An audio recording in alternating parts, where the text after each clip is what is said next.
Oh well, I suppose we better do this again, really.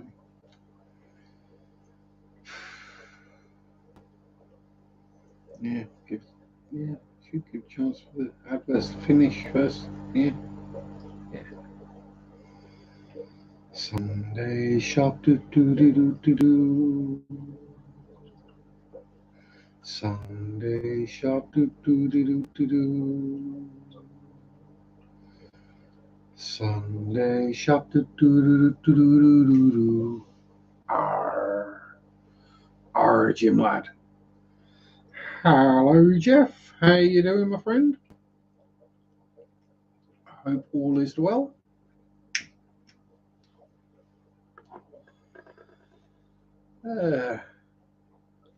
Yes. First of all, and Adele, my darling, how are you? I'm always drama free.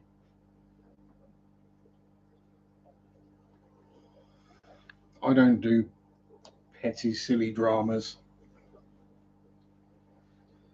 I just shrug my shoulders and walk away because it's just not worth the time or hassle.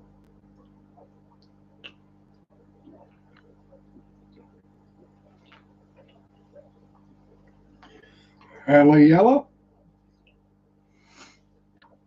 You can be my drama queen anytime, Adele. Oh, smooth. Uh, I hope all is wonderful. Any news back from the job interview yet, Adele? I hope it was better than that was. We're still waiting and still fingers crossed, and at least Puddy Cat's giving you lots of snugglies. That's the important thing. Kitty snuggles are always good. So yes. Well, seize every opportunity with both hands and blah blah blah blah blah blah blah blah blah. Inspirational quotes and speeches and yeah, no. That's far more my philosophy. Yes. I will keep my fingers crossed that things improve for you.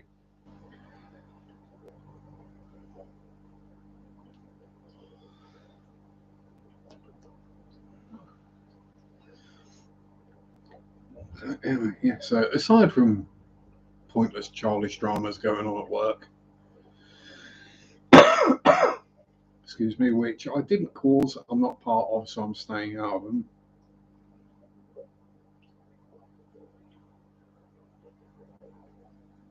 Still, I've been taking shifts. That is going to have a couple of staff leaving, so they're managing to talk to the regional, see if you can transfer. Hopefully so. We'll keep our fingers crossed for that. Excuse me, but yeah. So other than random, yeah, it's just the kind of things that happen, and then they get elevated and escalated, and you're like, really, why? Why is anyone really giving that much of a crap about it?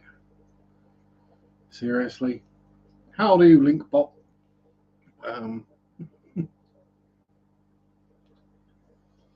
And yes, we'll do the same as we did last week. Every like, I will cycle a mile. Because last week's worked out real easy. I'm doing 9 mile a week just going to and from work, and yeah, get nearly double the hours you get. Ooh. Yes. Do you want double the hours though? Is that the thing?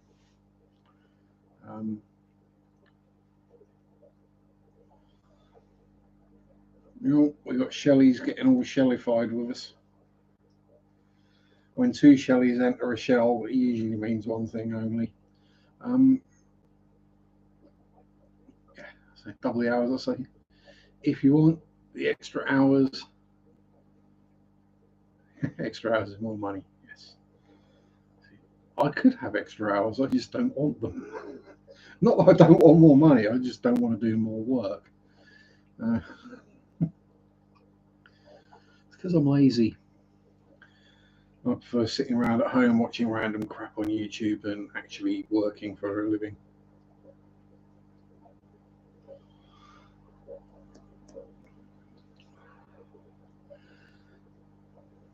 Now, if I could just get millions of subscribers and thousands of people watching, then I probably wouldn't even have to do that. But that's not going to happen because people expect professionalism and quality content and a plan, not random bloke with camera pointing at stuff and waffling, which is what I'm good at.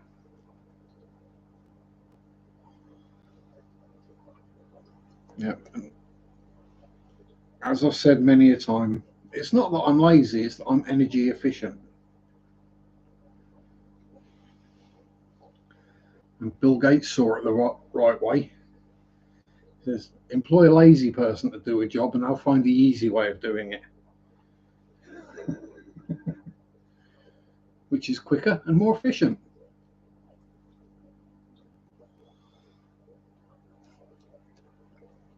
Oh, paraphrasing a bit, but yeah, that is basically the gist.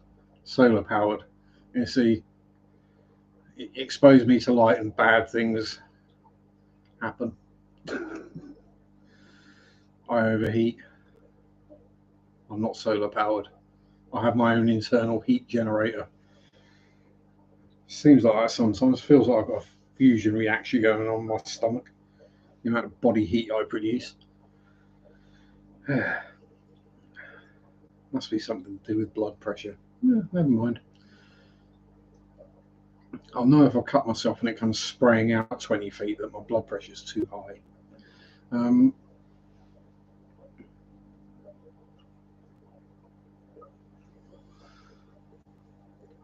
So yes, what we're up to. So water changes, work, drama, and this week's video that really didn't do very well, which is kind of to be expected. It's actually a bit of a better video than the response it got, but there's a cute doggo in it, so I don't know. And yeah, it shows how to deal with the public when you're out in the public filming. Don't be an arse about it. Don't get all peed off and upset that someone spoiled your shot. Go with the flow. Make a new doggo friend. You get some videos out, hence the laziness.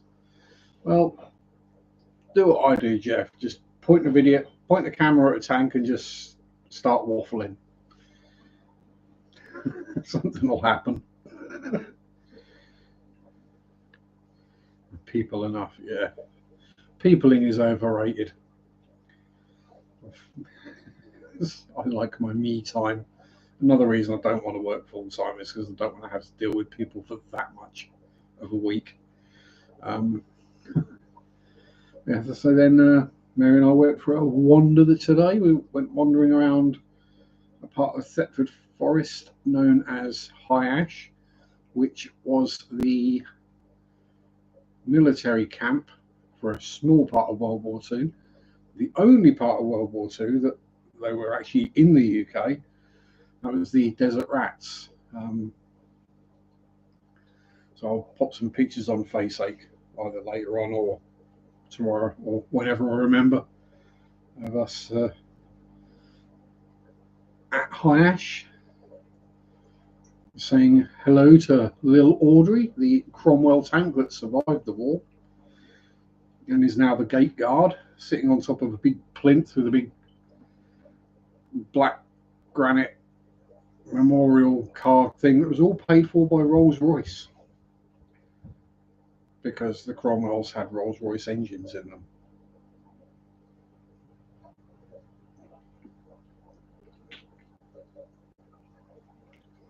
Zoomy little tanks. Not actually that little. No class as a medium tank, but 600 horsepower engine and 27 tons in weight. They were fairly rapid.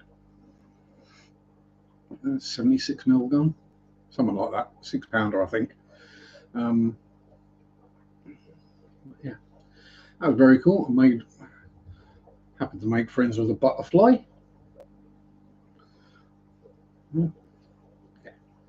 Naturing is far better than peopling. I'd give naturing a 4 out of 5.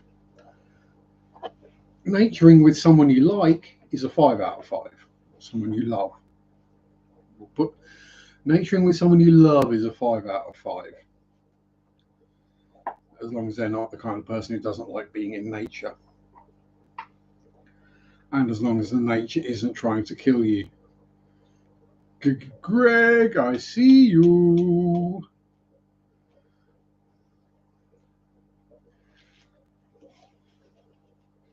Yeah, so nothing hugely interesting visually, nature-wise, but some very pretty flowers and butterflies and a very cool black and purple beetle that we saw. Not much smaller than a stag beetle. Mostly black with a purplish colour at the front of it. Very cool looking. I had to figure out and find out what it was, obviously. I had to dig out my older AA Encyclopedia of the British Countryside, which I've had since I was about 8, so it's probably well out of date.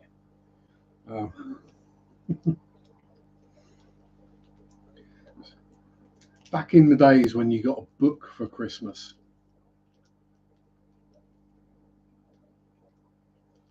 and then you got in trouble for reading your book, not playing with the toys that you were given, or wanting to go to grandma's, sit around bored for, yeah.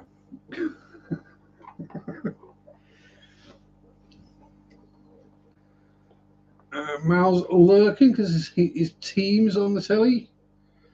Ooh. Which team would that be? It's all right. If it's the wrong one, I won't hold it against you. Oh. Jess is selling more mollies again. Bonus. From the Baron of Bristles. The Marquis of Mollies. That's what you are now, Jeff. The Marquis of Mollies.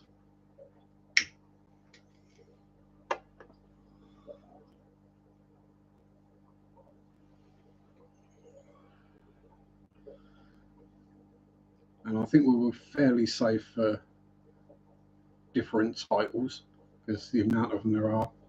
The one winning 0-7. We're on the Rugabugger. Are we rugby? Or is it Arsenal Spurs and Spurs doing really badly? Thought I made profit, then I checked the water bill. Yeah, there is that problem. And you got more fry as well, bonus. Ian and Ricky. Yeah, I mean, thankfully, in general, I think my fish sales do cover the electric and the water bill for the whole house. So, yeah, generally that seems to work out okay for me. But I did realise this week I've got a really smart female limia. One of these girlies in here behind me, right, super smart. Get this, she managed to jump in to the breeder box. Newcastle. You eat Mara. So she jumped into the breeder box, gave birth, dropped all her fry in the breeder box, and then jumped back out again. So there's a little cloud of limia fry in the bristlenose breeder box. So I thought it was rather clever. And Newcastle winning 7-0. I've got to ask who you're playing. I mean, no offence, but Newcastle scoring 7, that's kind of unheard of. Unless you got Alan Shearer and Andy Cole back up front again.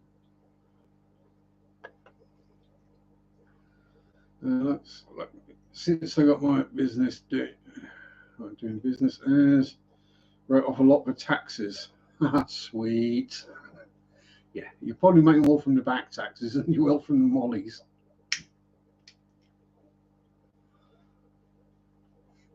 Yeah, the problem is if I set up as a business to get the tax back, I then have to pay a pet shop license, which will probably cost more than the taxes I'd get back would be. Not my land.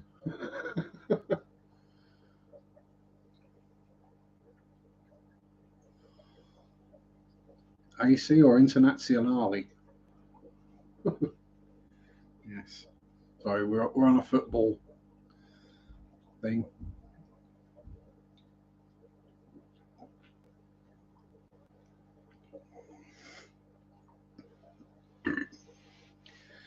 I gave up on watching Spurs years ago.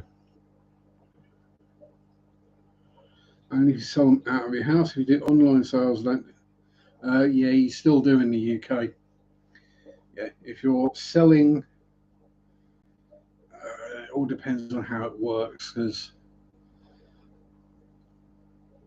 every different county or area council has got different bylaws. So if I lived in South Norfolk, I wouldn't be able to sell my fish without a pet shop license. Because I live in Breckland, I can, but only in Breckland. So even if online I wanted to sell fish outside of my postal area, then yeah, I'd need a pet shop license. Which means they come around and inspect everything once or twice a year. Yeah, we got lots of interesting new laws. I mean, it's not mostly aimed for fish keepers. It's for people with that breed cats, dogs, rabbits, budgerigars, parrots, all that kind of thing. So there's more of a traceability and to check that the animals are being kept properly. We've all heard of the puppy farms and things like that. And I say, literally last week, Save a Bunny in California took in 30 mini lionhead rabbits. They are super cute, by the way,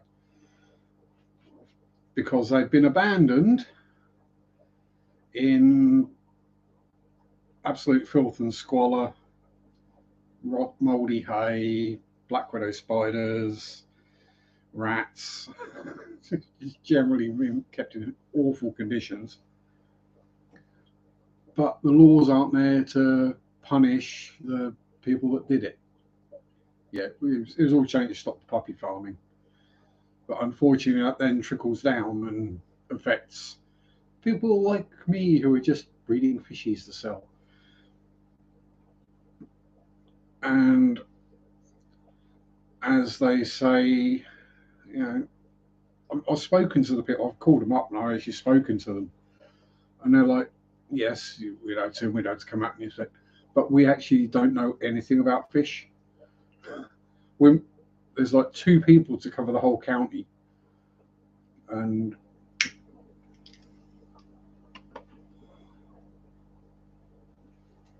they basically said, as long as you don't take the mickey and they're in semi-decent living conditions, then you're okay. And you know, it's up to the shops to know what the law is for their area rather than me. I can still take them in for, you know, credit, but when you got all the fish I've got, what do I really want the credit for?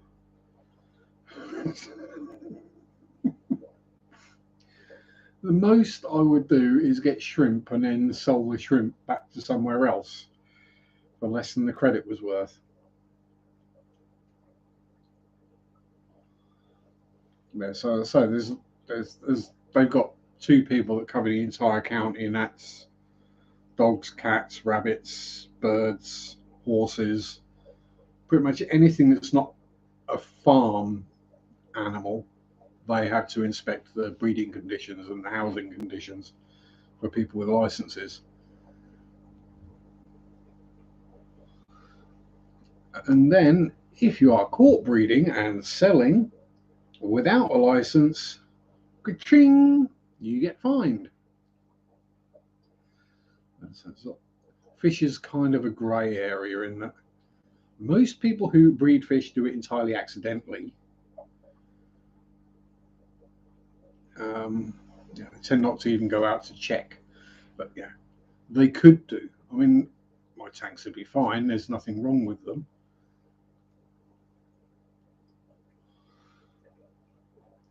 Oh, and they might go, oh, but these tanks are cloudy. That's bad. No, it's just a bacterial bloom. It's been going on for about a year or 2 or 3 or whatever, and the fish are absolutely fine. It clears up every so often, then comes back again. It's just that there's that much bioload in the tanks that the bacteria multipliers. 245 Scots program 8 is more intensive than program 9. Well done.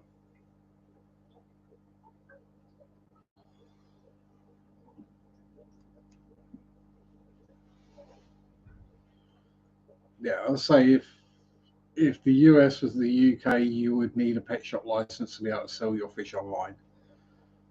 And yeah, it's not cheap. I think it's somewhere around £400 a year. So yeah, the extra I could possibly make, it isn't worth me doing it.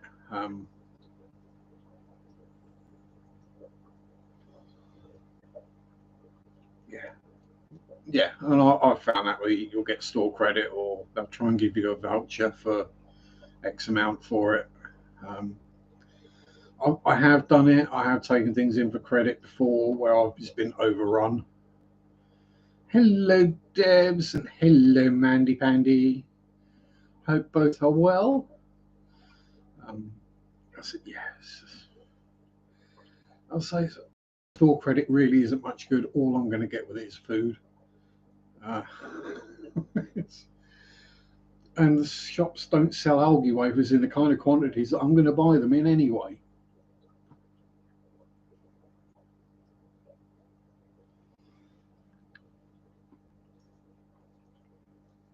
So it's rare enough to see one of those larger Sarah pots, the 800-gram ones,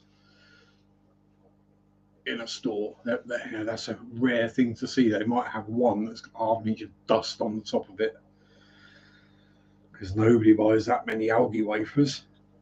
It's all the tiny little pots like that have about 40 algae wafers in there, like £7, and I'm like, that's a day. I go through that much in a day. I need more than that. That'd probably be the best sponsorship I could get for the channel. Would be an algae wafer sponsorship. We'll have to hook that one up somehow. Yeah, so rather more complex laws in the UK regarding selling of livestock. And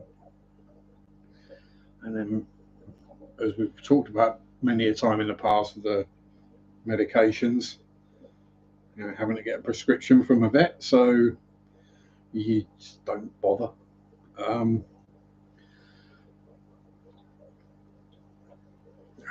I know we all love our fish and they're wonderful and awesome, but when you look at the cost of going to see a vet or finding a vet that actually knows about fish, think about making jumbo communal algae wafers. That'd be cool. Ricky's been feeding the sugar gliders again. Good. Yeah. Also, the laws on selling are much stricter. The laws on what construes animal abuse is much stricter. Heck, the laws on road safety for cars are much stricter. Oh, thank you very much, Mandy. Member for 16 months. Yes.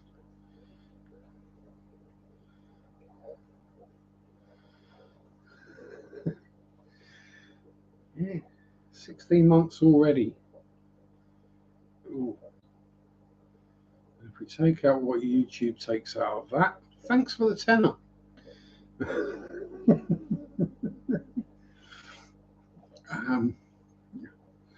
I say it sarcastically, but I don't mean it sarcastically. Thank you very much.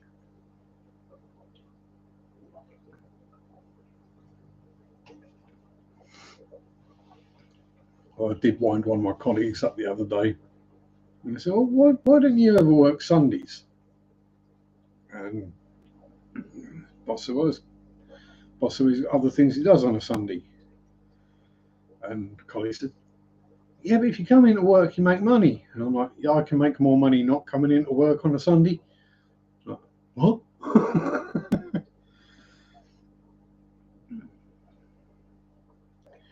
1 year, 1 month, and 20 days. Membership's going to renew soon, and then I can post a membership milestone. You'll always be a member to me, Sam. Oh dear. Why did they have to use that word? Of all the things they could have chosen. Patron or follower or make up some random cool word. No, I had to go with member.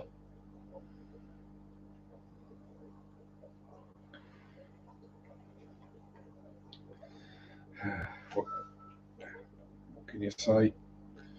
It was probably thought of by people who have never heard that term for male genitalia.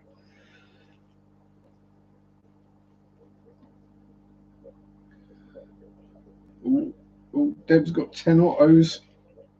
Ooh, yay. I had autos once. It didn't last very long, unfortunately. Yes, they cleared the diatoms and the algae, and they just wouldn't switch to feeding on fish food. They were getting algae wafers and flake and whatever else, and they just wouldn't switch over. G'day, Mr. Stelson, Lord of Lead.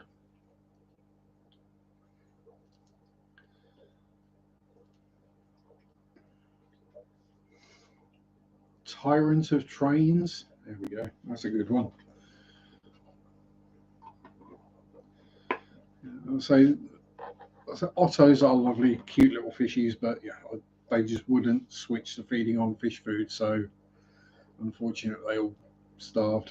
And once they're in a tank, especially a planted tank, they're a pig to catch, so they stayed in there, unfortunately. And along with rams, that was another species we ticked off of the nope, not buying them anymore. Because of the squit going on between Canada and India, Ricky's lost under 120,000 rupees. Oof.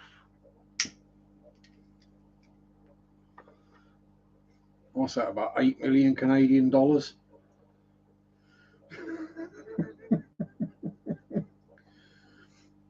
I jest.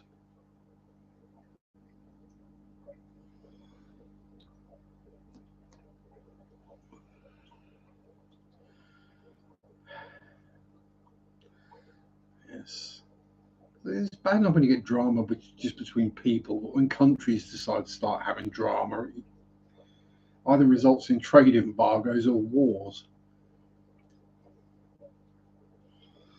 And then nobody comes off well out of that. Yeah, around 1,200 quid, yeah. A lot of money. And something I know you'll be interested in, Mark, and I didn't film anything, I just took a few pictures. But we were up at the Desert Rats base in Thetford Forest earlier today. So I've got a few pictures. A quid is a pound, yes. Like a buck is a dollar. You choose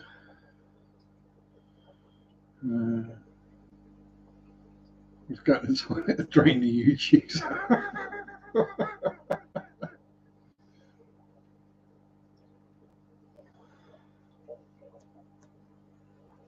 Yeah, that's a bit too close to abuser. Yes, India does use a rupee as a form of currency.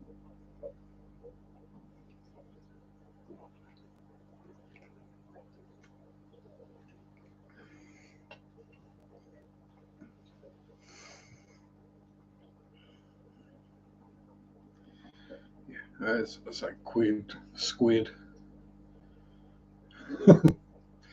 all the various other things that pounds get called in the UK. And with one being a squid, then you get octopuses, and it gets very confusing. It's the blokes who showed Rommel who was boss. And so, reading some of the sort of information boards, there's quite a few. And it was a nice walk. There wasn't very much evidence that it was ever a military base. Big concrete slabs were a giveaway, and the Cromwell tank parked at the gate guard. Yeah, it was the only time they were in the UK. It was once they had finished in Africa and Italy, and then they came back, resupplied and rested, and then went over on D-Day. Yes, Rommel, the Desert Fox. And luckily, didn't get any sponsors or sold any tickets, because you'd have been screwed both ends. Exactly. Yeah, I only took a few pictures, but I'll stick them up on Facebook later. I think you'll be able to see them then.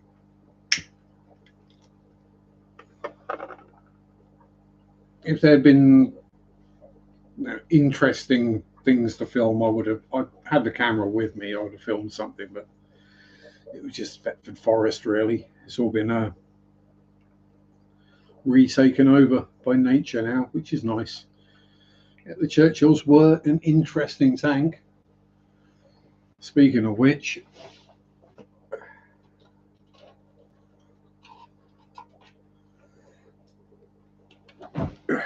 there is a Churchill tank from the Dieppe raid.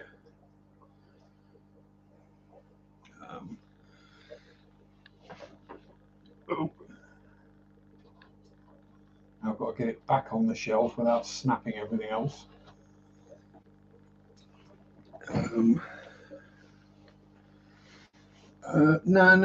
No real spooky stuff that we noticed. So I don't think it was one of those bases where people came back and died or anything. So there's literally just 2 Nissen huts left from what was the original base, and let's say the concrete slabs, but even most of those have been reclaimed by the forest again. Some Hobart's funnies, that would have been interesting to see some of those. I've got some of them left. I mean, I could joke about how many tanks I've got and confuse everyone. 1, 2, 3, 4, 5, 6, 7, 8, 9, 10, 11, 12, 13, 14, 15, 16, 17, 18, 19, 20, 21, 22, 24, 25, 26, 27, 28, 29, 30, 31, 32, 33, 36, 37, 38. Yeah, so there's 38 tank models down here. That's not including the ones that are in the spare room or in my bedroom. Yeah, World War One, World War Two, sci-fi, fantasy, boats. I do the lot. Tommy.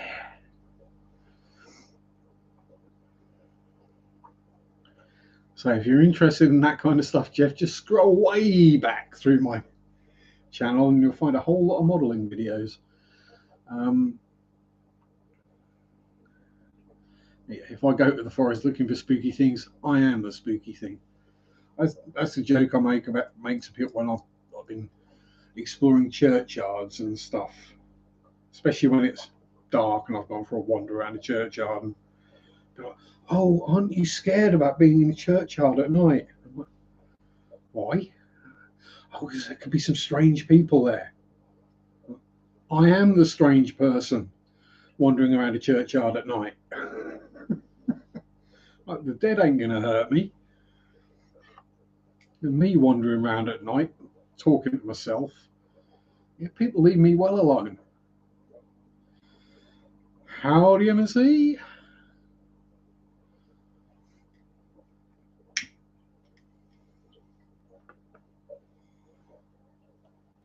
Especially back in my more obviously metal days, when I looked even more hairy and scary and freaky, then yeah, I was the weird, creepy thing walking around in the graveyards at night. I wasn't the one. I was the one people were scared of. Ooh, we're getting there. So for anyone who wasn't here last week, I'm doing a new thing on the channel. And that is what I'm going to attempt to do is however many likes the stream gets, pardon me, on a Sunday, then that's how many miles I shall attempt to cycle that week. So up to 9. So that covers me going to and from work this week. So got that one sorted. So any extra likes from now on means an extra mile I will be cycling. Tommy not fancy the Clash. Opposite ends of the country, I think. Yeah, forgot about that. The Keystone Clash this weekend. So anyone who is there, hope you have fun. Didn't buy too many fish. Yeah, exactly. Tommy's been knee deep in bird poop all weekend. Barefoot, I hope. Proper redneck styly. Bit of grass in the mouth.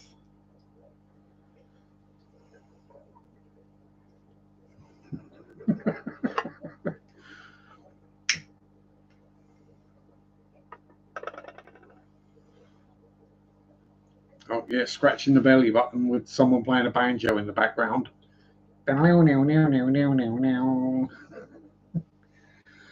Why is it whenever you think of banjo music, that's the only tune that comes to your head? Perhaps that says more about me than banjo music, I don't know, but getting Mordecai.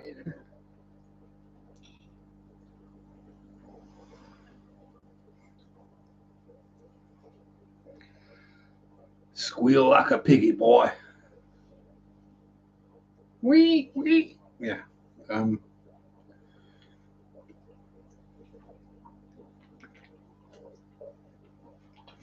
Oh, actually, on a similar subject, I've been watching quite a few of Rich Hall's documentaries this week, last week, 2 weeks. Rich Hall, if you don't know, is American comedian. He's the guy who sounds like he's been gargling gravel and looks like his face is inside out. He's got that kind of hound dog look to him. A few more likes from the alt accounts. Well, thank you very much, Mark. That's another 6 miles I got a ride. Actually, 6 miles isn't the problem. That's half an hour. Yeah, he's done lots of, and I think they're all for BBC4, but they're all on YouTube. So he's done documentaries on like country music, Race for the White House, The Red Threat, Texas, the South,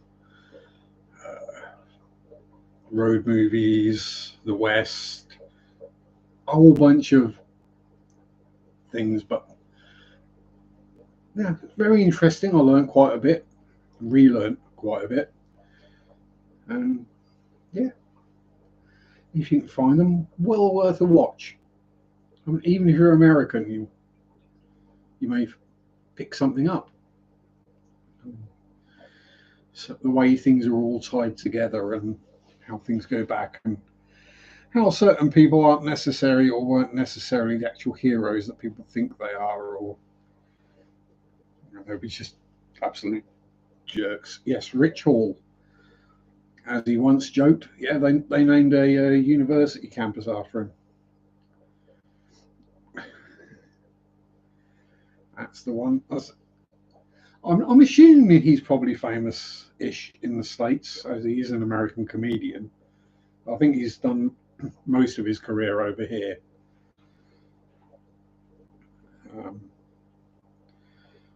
He did Will the Real Reaver Please Stand Up? 16, thank you very much.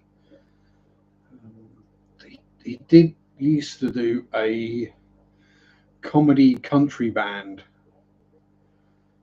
which was Otis Lee Crenshaw and the Black Liars. I think I've got a CD or DVD of him somewhere doing that. Very funny. But yeah, so I've seen some of his stand-up and stuff, but yeah, his documentaries are very interesting, and they're not dull and boring. And he does, he's a funny guy, so he cracks jokes. Getting school stuff ready. Took a day off and we're playing catch up. I'll still be lurking for a bit. Lurk away, Mandy. There you go. If you want to teach kiddos about American history, you can show them some Rich Hall documentaries. There we go. Hour and a half, maybe 2 hours, and call that the history lesson for the day.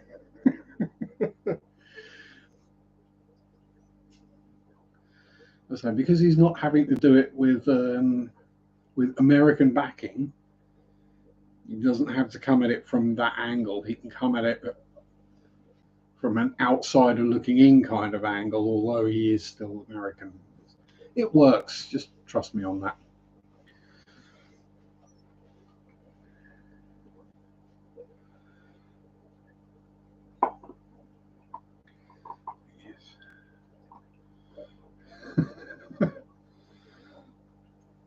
Do a lot of hands-on type lessons like that. Want to learn about plant structure?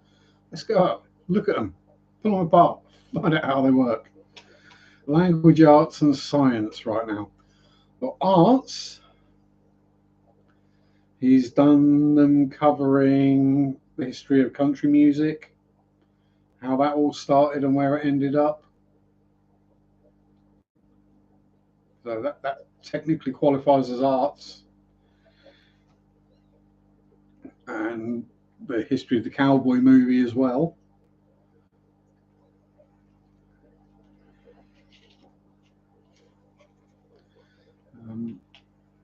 Science. Well, I mean, science is easy. If you've not done it already, fishy stuffs.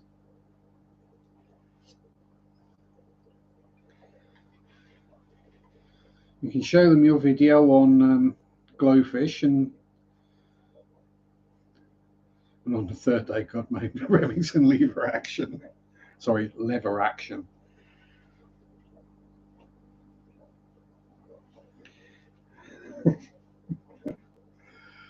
Oh dear. You know you pay too much attention to American culture when you know the American pronunciations for English words.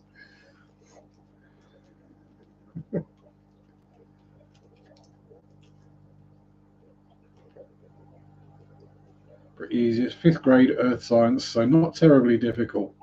No, not to those of us who have an education and haven't forgotten everything we learned at school. Trying to think what 5th grade would be. What year is that? 5th grade. 6th day, God made it realised the mistake and made the K98 Mauser.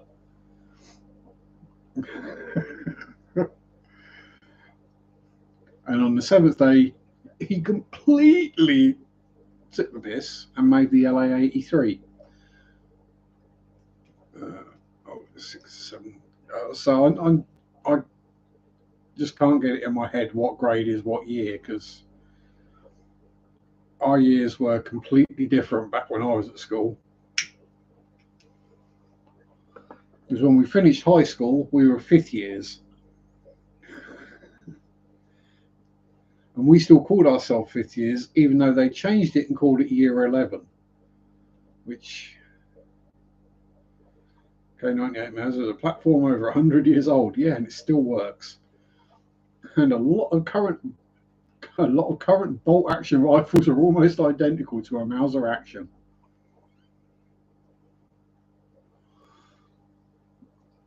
I'm sure little bits may have been refined over the century following, but it works.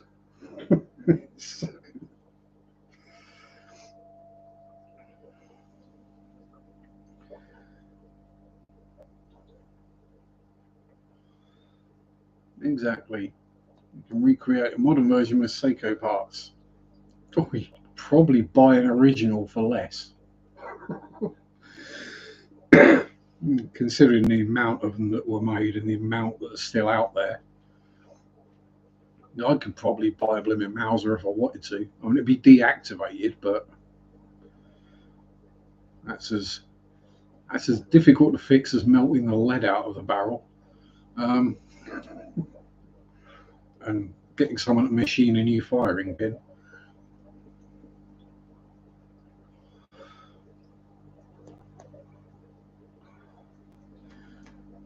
Although, actually, no, we can have a bolt action rifle in the UK with the right license.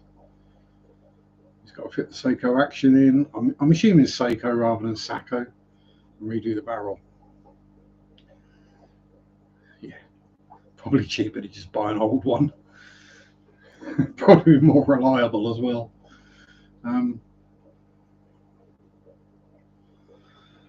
And it's not going to trap your thumb in it like certain other World War II rifles.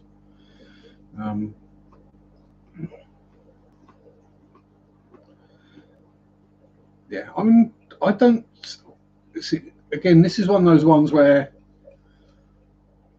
with the Constitution and the law on guns, and we won't go into the details, but I can understand having a bolt action rifle for hunting.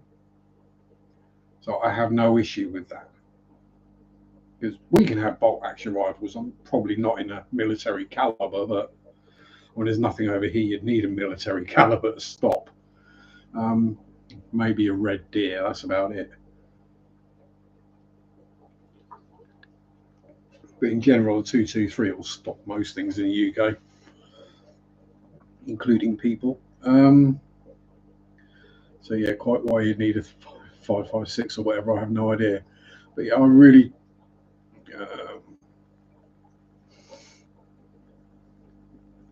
definitely want semi-auto if I was hunting for boar. Sometimes one or two doesn't do it. I knew what you meant by boar. Yeah, but do you need a 30-round magazine? My view is if you're hunting and you need a 30-round magazine, you probably shouldn't be hunting. Because if it's going to take you 30 rounds to kill what you're trying to shoot at, then something's gone badly wrong. Oh yeah, 223, you won't stop a hog. No, but we don't have issues with wild boars in this country.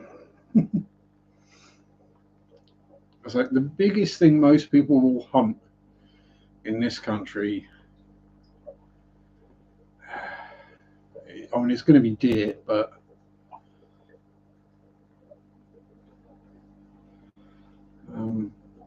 most of our deer aren't even that big.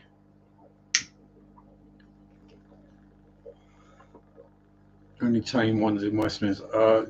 Yeah, we do have resmogs, so although for those, I think a 12 bore would probably be a better job with a solid slug.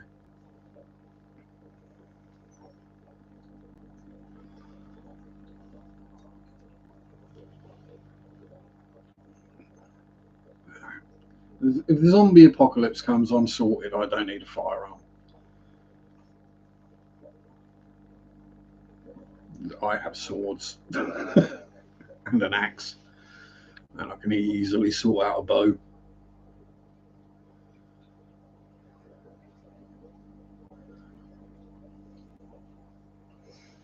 Yeah, I just try and avoid large, scary animals.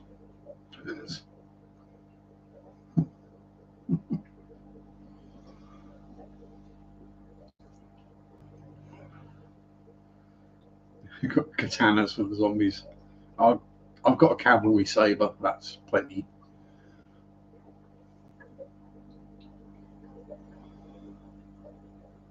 And the right rifle, yeah, the right rifle and the right shooter. You only need one shot. Yeah, but zombies are slow. I'm not. Well, I mean, I am, but not compared to a zombie. I wonder, could I stick like a mowers, like mower blades or something on the end of my bike wheels?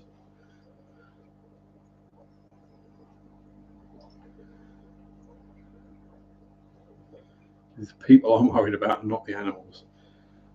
Yeah, true. I mean, I'll say it, the nut behind the butt is important. Yes. Yeah, hammer is always ready to go and no training needed in its use. Right, you just got to remember not to put your hand on the zombie's head before you hit it, because then you'll hit your thumb, which is why they're known as thumb detectors.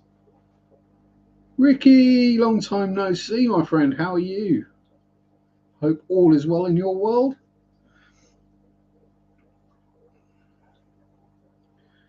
Not 28 days later, zombies are fastened. Yeah, true. I'd rather not think about zombies that can run faster than me.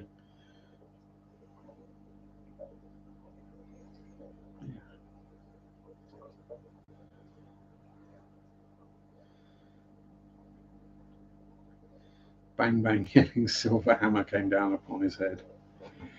Yes. Yeah. And don't use a claw hammer either, because claw hammers will get stuck. You want a ball peen hammer or a lump hammer.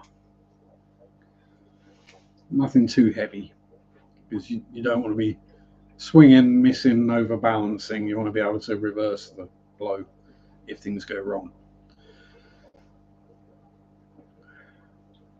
Not that I've thought overly about what happens when you attack a zombie with a hammer. Yeah, shotgun. Yes, if in doubt, shotgun. Although you do have to be a lot more accurate than people realise with a shotgun.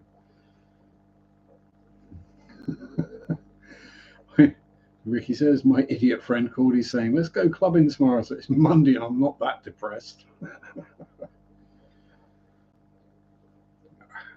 Zombies are always good to talk about. It's the way you can talk about the best ways to kill things without anyone actually getting upset with you. Um, Scotty at Quaddies here as well. With the Monday. Yeah, yeah, and the super sledge. Don't want them. Although, if I could wield a thunder hammer, if anyone is familiar with Warhammer 40k, that would be awesome. Which is a chainsaw. Yeah, chain sword would be even better. But unfortunately, I'm not a space marine, so I just have to settle for a sword. Or maybe a hedge trimmer, battery powered hedge trimmer. That'd do the trick.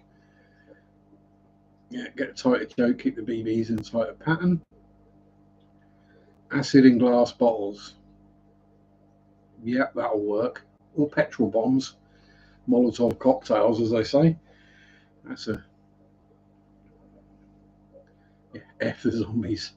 We don't need no stinking zombies. Get rid of them. They've all got the plague anyway. I'm surprised no one tried claiming that about COVID when it kicked in, that there'd be zombies everywhere.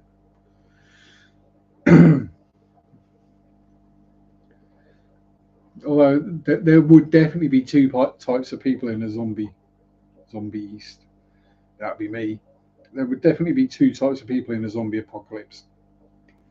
The people who are like, finally, and the people who are scared and go, ah. After the guys with guns get overrun with zombies and Tommy Katana goes dull, don't come running to me and my hammer for protection. Yeah. And either a good hickory handle on the hammer or a fiberglass one. When I worked down the shipyard, there's a hammer that big, I couldn't even swing a picture of it. Yeah, I was in, yeah, things that make Mjolnir look small, and you're thinking, is someone that actually uses that?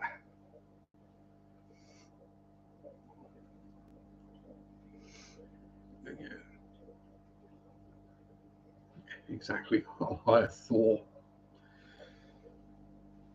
Yeah, hammer, lightning.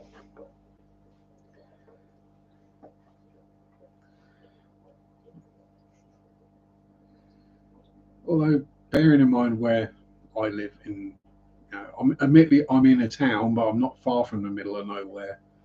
I'd probably just disappear out in nature. Find like an old World War II pillbox to live in. Just barricade the door. You'd be amazed how many of them there are around here. There's so many old airfields and military bases, and then all the sea defences that are all still here from World War II. I ain't no zombie getting through. Can zombies breed? Only by biting people. Hello, Marriott, my dearie. I just smacked my face into depression. Oh dear. Love you too. Mwah. Big happy hugs. I doubt zombies think about much, really, to be honest. Well, it's weird that to kill them, you've got to destroy their brainstem. But if they're not using their brain, why does the brainstem matter?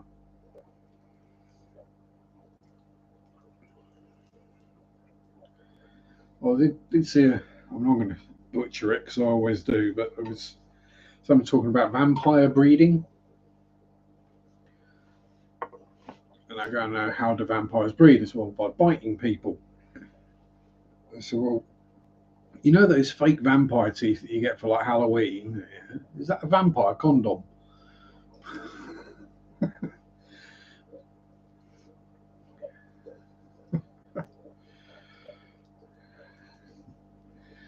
Yeah.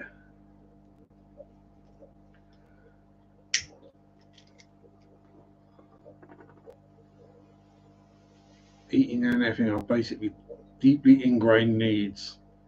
The origin of the zombie is from Haiti, or Haiti, depending on which way you pronounce it. Yes. Well, it probably goes further back than that to probably Eastern Africa, Western Africa, I'd have thought.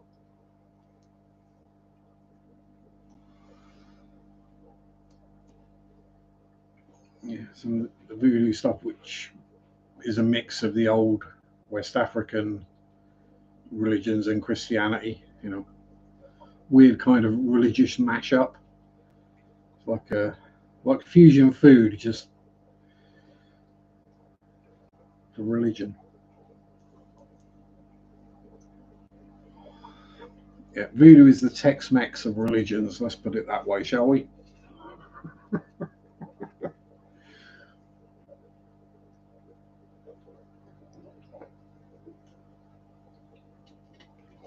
Well, I mean, yeah, we got to blame the French, no matter what. No matter what it is, you got to blame the French for it. Ooh. Saying, you guys tried to get away from the French by going all the way across the Atlantic, and then you found Quebec.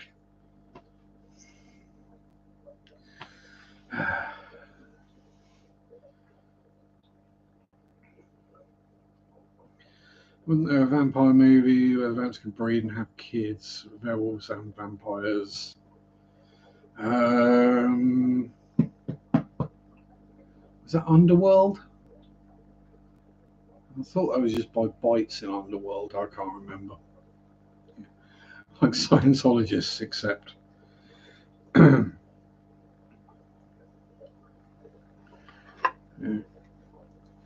L. Ron Hubbard was just a really bad science fiction writer. Unfortunately, because I bought an anti-zombie rock, and since I had it, I've had no zombie attacks.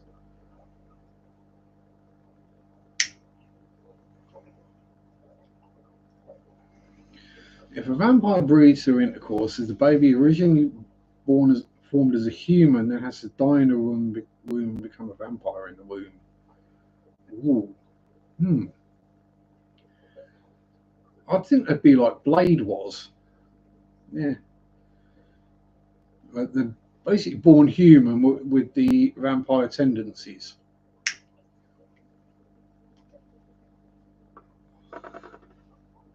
So like garlic, sunlight, and stuff don't affect them, but got the teeth first, and Twilight.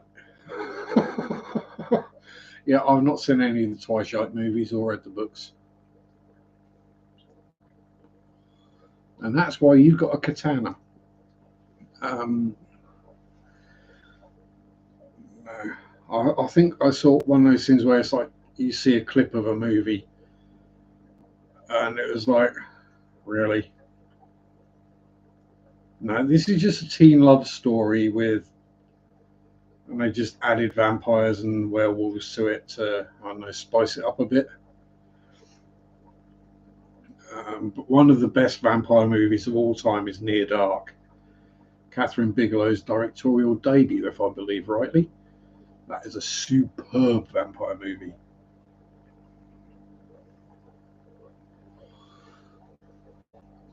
I was forced to watch it like a... No, you watched it because you thought you were going to get your end away. That's why you went through with it. This is the reason I've seen Titanic.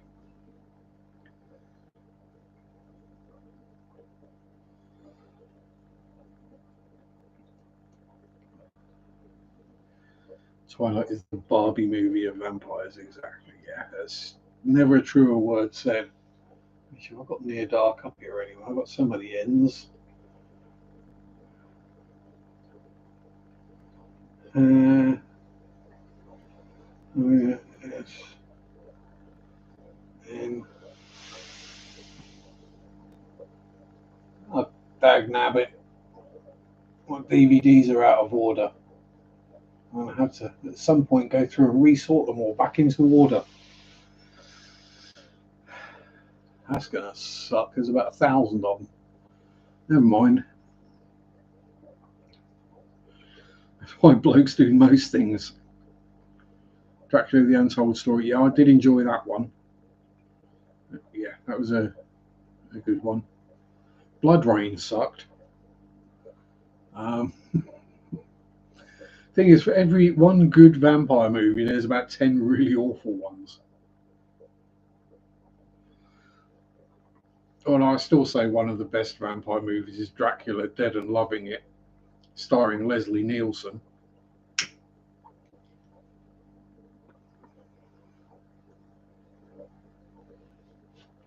So the Untold Story was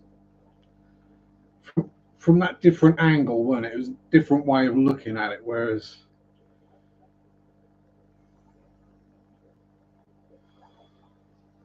take some really awful ones means Mystery Science Theater 3000 will keep going. Is that still going?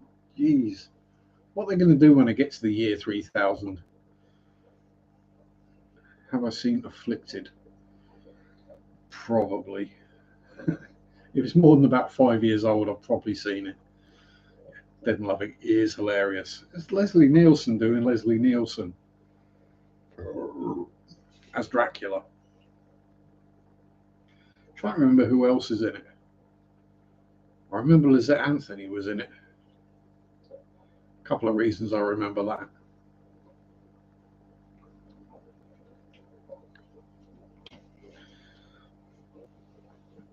Was it Helena Bonham Carter as well?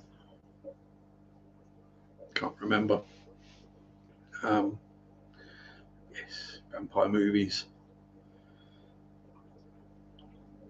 And now, found footage vampire movie. I'm trying to remember. I've seen so many horror movies over the years that they do tend to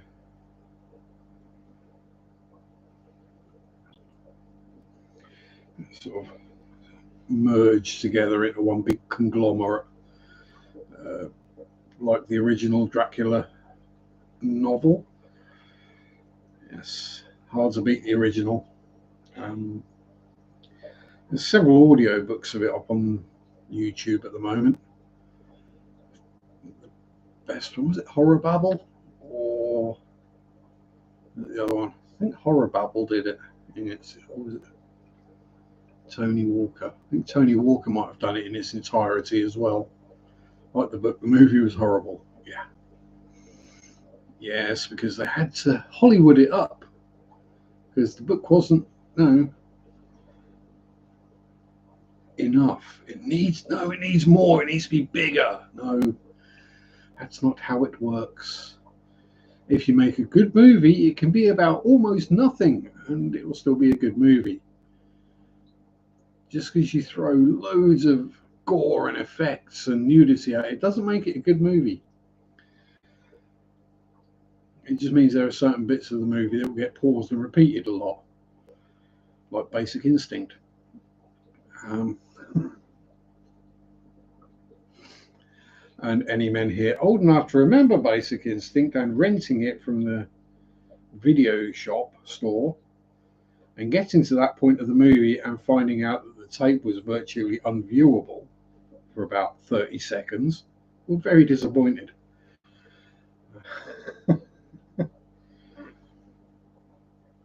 I think that movie is the origin for the baboon's butt hair for Dracula, quite probably. Although, I mean, best Draculas. It's hard to say, but can't really go wrong with Christopher Lee.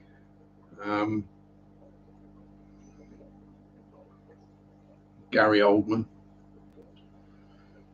I mean, Gary Oldman's good at whatever he does acting-wise.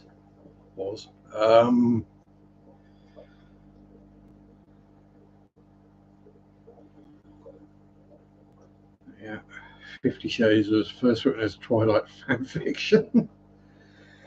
Oh dear. Yeah. And I've not read the books and I've not watched the movies, but I understand that they both suck and not in a good way.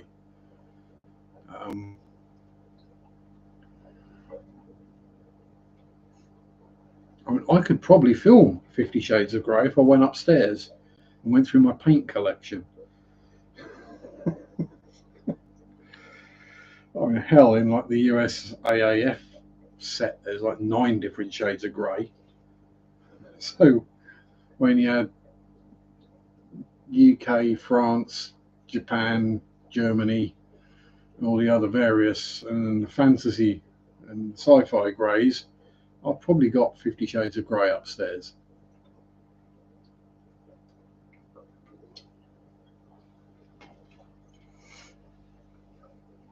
Literally, I'll have like 50 different colours of grey, 50 different greens and browns, and I've got one red. 50 Shades of the Lights Off. And literally, I've probably got 50 pots of different coloured grey paint. Even if you can't tell the difference between most of them, when you're like me and you're kind of shade blind, makes painting models interesting. You then kind of just go by what the nut bottle says. You look at the painting instructions, like, right, so top is dark gull grey. Look through the thing, dark gull grey, there we go. Right, the bottom is light ghost grey, barley grey, medium grey, field grey. Yeah,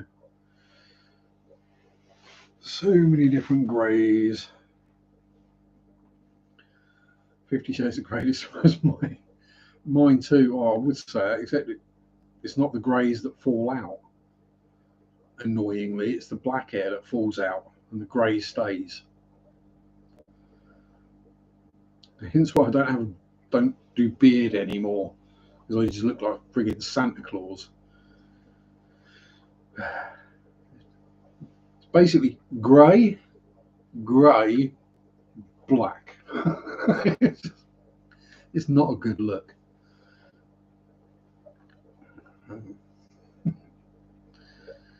Yeah, I do look considerably older with facial hair.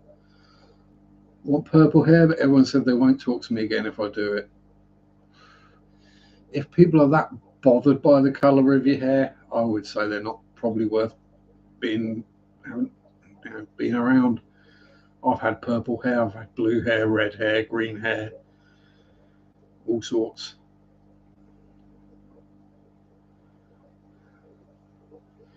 Tried watching the movie, just not into it due to too much of a soft, overly entitled, spoiled rich kid.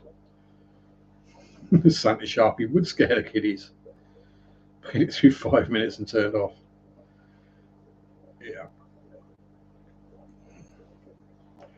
I didn't even bother trying. I just knew I was not going to like the movies. So I knew I wasn't going to enjoy the books. Like, if you want to watch porn, just watch porn. Just don't try and pretend you're not watching it for the nudity and the titillation, or reading it for those reasons. You are. Just want the fortune, one's 80, the other's 62, just a few more years. You can always grease the stairs.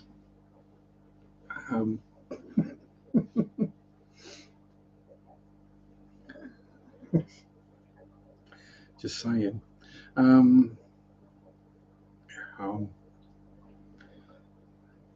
It's the whole. It's like when you were younger and you wanted, and you couldn't get access to the adult entertainment, and it was either finding the magazines in the bushes at the park or buying something like FHM or GQ or whichever magazine was about at the time, because it was like a lifestyle lads kind of mag. It wasn't, it just happened to have semi-naked or naked women in it. You could get away with that. But yeah, once you get old enough to not worry about it, you just go, meh. When am I going to go through the DVDs behind me? Trust me, that would be a long video if I went through my DVDs, because I've got those ones up there, got 3 more shelves up there, 2 carousels under the stairs, a whole bunch around the TV, 2 disc gear 50s that are full. Well, no, they're disc gear 100s.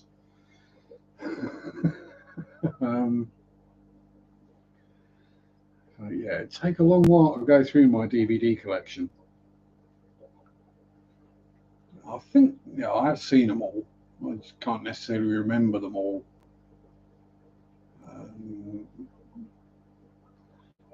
So there's somewhere, it's like you just look in, there'll be like some awesome classic movie.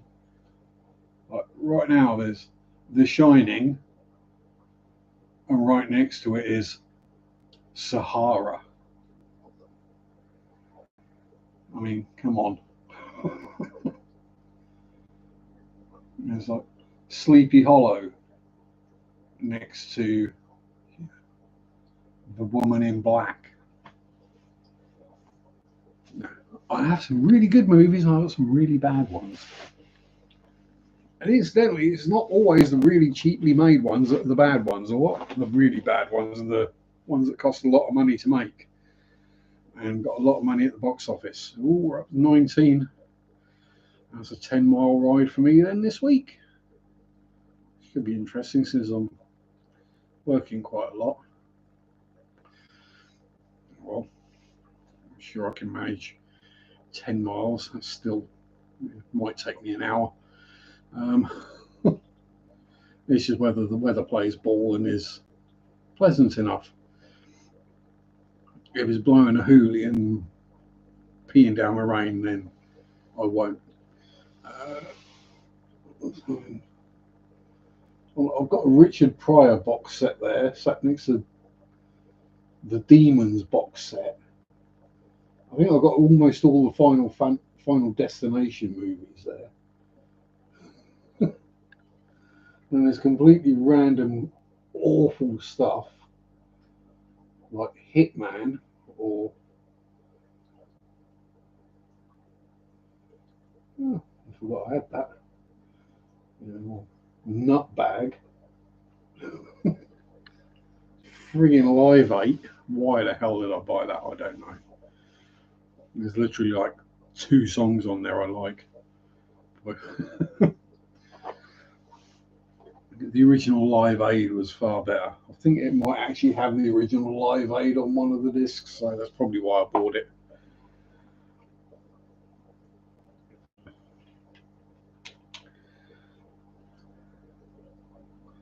Yes, magazines, DVDs, magazines, VHS, and DVDs. Is that the light shining off a bald patch? Yes, yes, I am balding. Balding quite badly, but you know, I've got a comb over. I've just done it the opposite direction to most people. Instead of going left to right, or I've gone front to back. But yeah, there's a bald patch up there. It's been there and getting bigger for about a decade, so I'm not worried about it. Don't bother me at all. The only annoying thing with the receding hairline is it takes me a lot longer to wash my face and less time to wash my hair these days, so I spend more in soap and less on shampoo.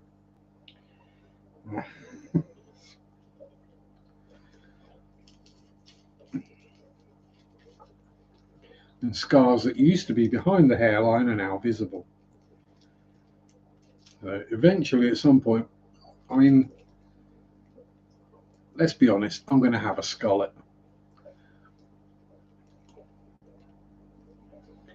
It will be bald on top, and the back and sides will still be long, because why the hell not? Because if you stick a baseball cap on, then nobody's any the wiser that you've got no hair underneath it.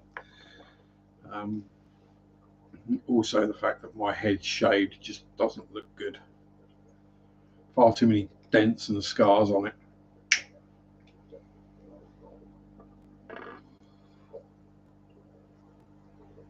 Left to right is a sign of a good boy. Or front to back mean then? Psychopathic nutcase. Always wear a hat outside, the sun wants your hair dead. Yes, and when you're going bald, Tommy, the sun will very quickly fry the top of your head. Ever try sweeping the sun off a sidewalk? It's a bit hard to do.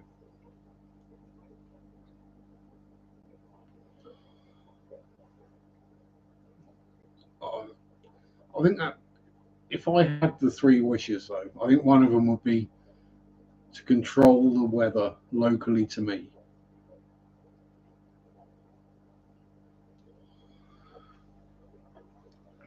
Because then wherever I went, it would just be cloudy.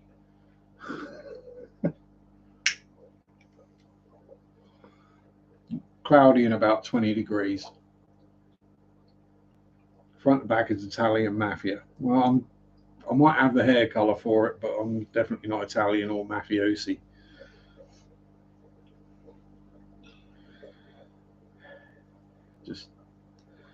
I'd just rather not have my hair hanging all the way down my face. That would be cousin it. Classic hairstyle. Yeah, exactly. This is more the Francis Rossi, which if you remember, if you're British and you remember Status Quo, yeah, this is the Francis Rossi. I'd be Matthew if I'd lived a different life. Well, we probably all could have been. If I'd lived a different life, I could have been successful and famous and talented. Instead, I'm sat here smoking roll-ups, talking about utter rubbish on YouTube.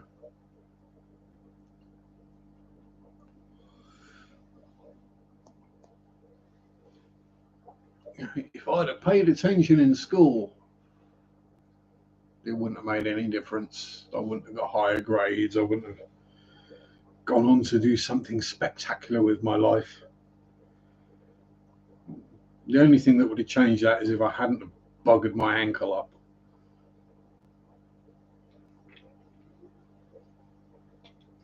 because then I would probably have been a professional footballer and be retired by now.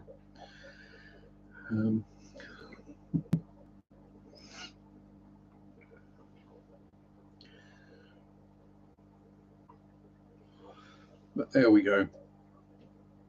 Can't change your past.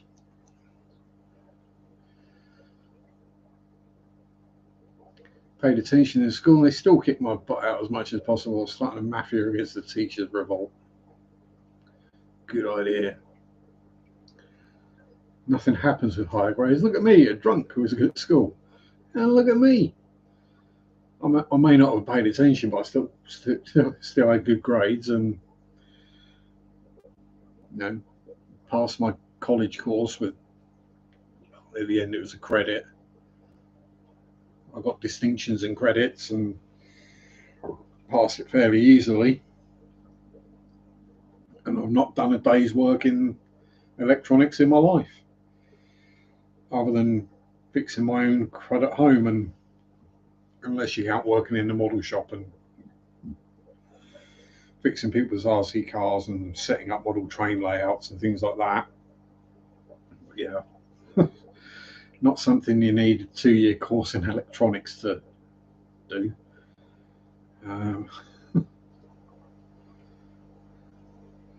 Top in my district in writing, but I didn't play American football, so the district doesn't care. Yes. Yes, kind of completely sports related, because sports ball.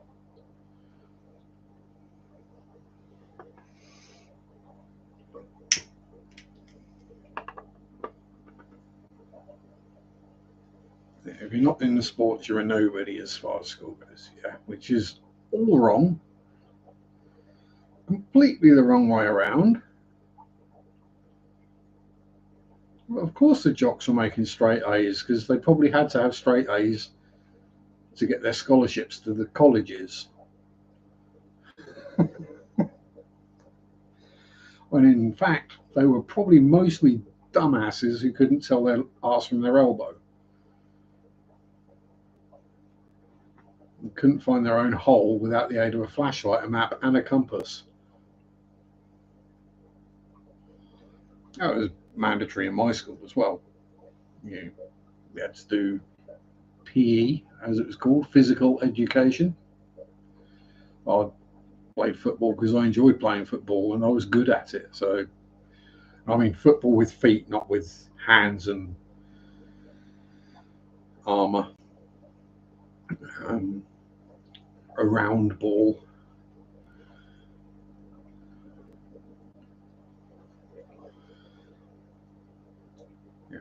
They'd cheat and then you'd get in trouble for letting them cheat. Yeah. Although I do hear it happening fairly regularly where like they got the scholarship and they go to the college and then they find out they actually have to do the work because the college doesn't actually care. But well, if you don't do the work, you're not going to pass. And then they get kicked out and lose a scholarship.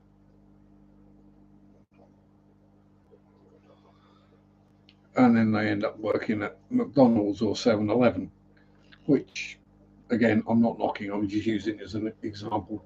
So fencing, martial arts, and rowing. Only martial arts works in real life. Yeah, fencing.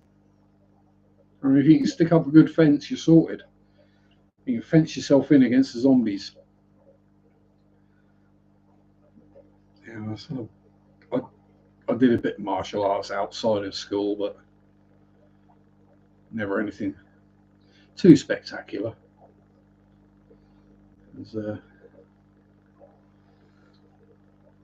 Yes, my foster parents put me into Kuksal 1 karate, basically, so that I could control my anger problems and be calmer, because it would help me with that. What they forgot was that they were teaching me how to defend myself.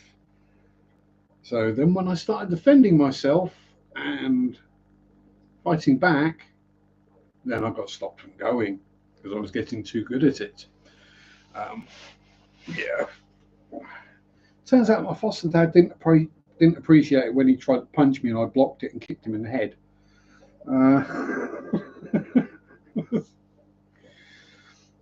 He was a bit surprised by that.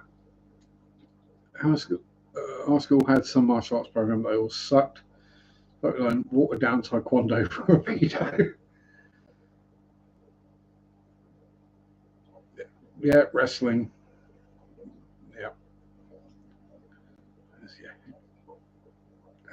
That's why Brazilian Jiu-Jitsu, teeth in. Let's go with BJJ. That's why that does so well, because it's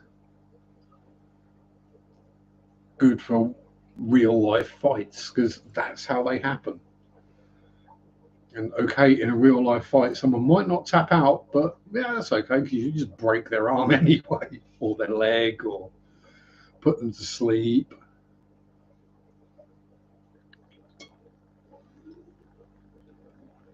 Well, of course, the cricket kids were the cool kids. What do you expect? It's India.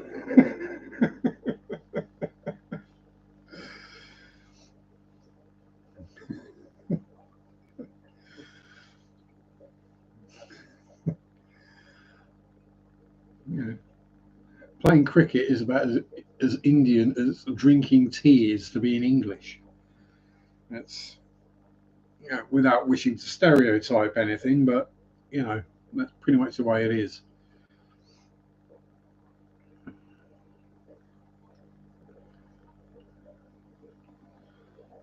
That's the thing. It's all about being fast. I studied in London. Well, yeah. There's like 4 countries in the world where being good at cricket is a good thing. Maybe 5. There's England, India, Bangladesh, Pakistan, Australia, West Indies, possibly New Zealand now. Yeah.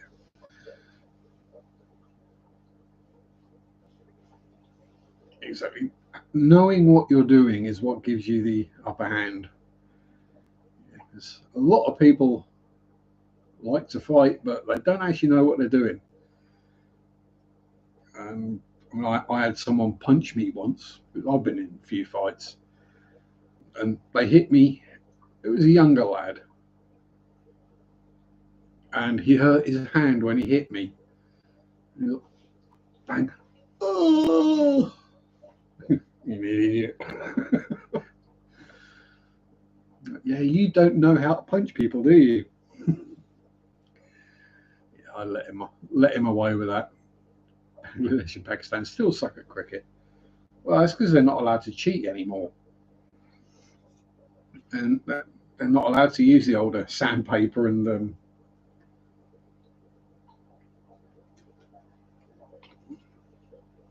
the old sun cream on the sandpaper one side of the ball and sun cream on the other.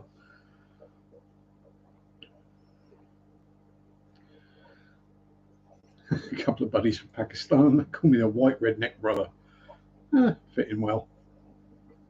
Yeah, we just need to teach you cricket and you'll be absolutely fine, Tommy.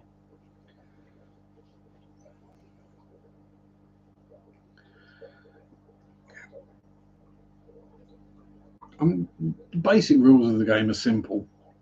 It's just some of the positions and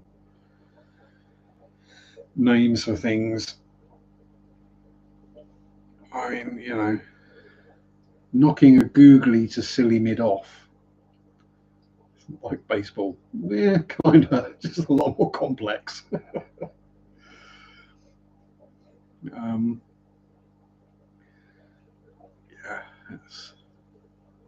and a lot longer as well. I know Americans like to make their sporty things longer and longer, so there's more chance for adverts. You can sell more drinks and salty snacks and all that kind of stuff. But cricket just takes that to the nth degree.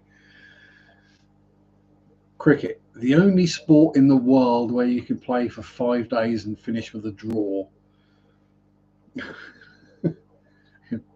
Pakistan just won World Cup in '92. I don't like cricket. Oh no, I love it. Oh yeah. Yes, Mark is quoting Dreadlock Holiday by 10cc. Great tune. It's the one that's like baseball, only if the moon is in a certain position of night and everyone's eyebrow has to be lifted on this stuff. Yeah, that kind of thing. Yeah. Baseball is long and boring. Cricket is longer. Well, I mean, the shortest matches of cricket are 2020, which is 20 overs a side, over being 6 balls. So 240 balls. Usually takes 3 or 4 hours, and that's the shortest possible form of the game. After that is 50 overs, which is 1 day, and then test match, which is 5 days. And you don't play if it rains. So you can play for 4 days, you could be well in the lead, and then if it rains all day on the 5th day, it's a draw. And as a sport that's played a lot in England, it's a lot of draws.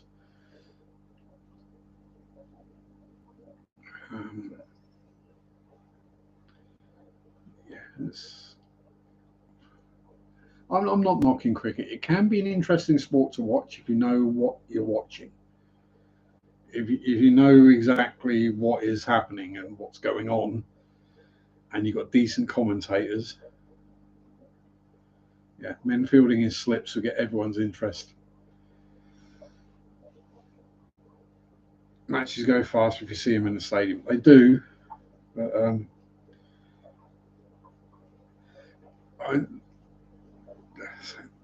the thing with cricket is it's a great thing if you're like golf. Let's say the Masters is on or something. If you're home ill, it's a great thing to put on because you can just fall asleep and zone out, and nothing much has changed when you wake up 4 hours later.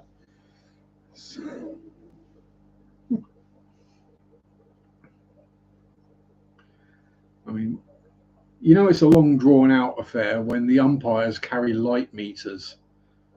Good sport to bet on. It's very predictable, pretty much. Yeah, you just put your money on Australia and job done.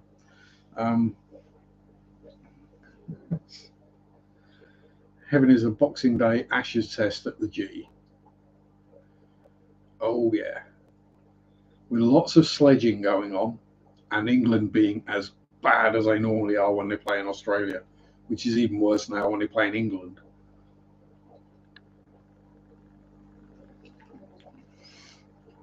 Glenn McGrath storming in at one end, Shane Warne, rest in peace, bumbling in at the other end.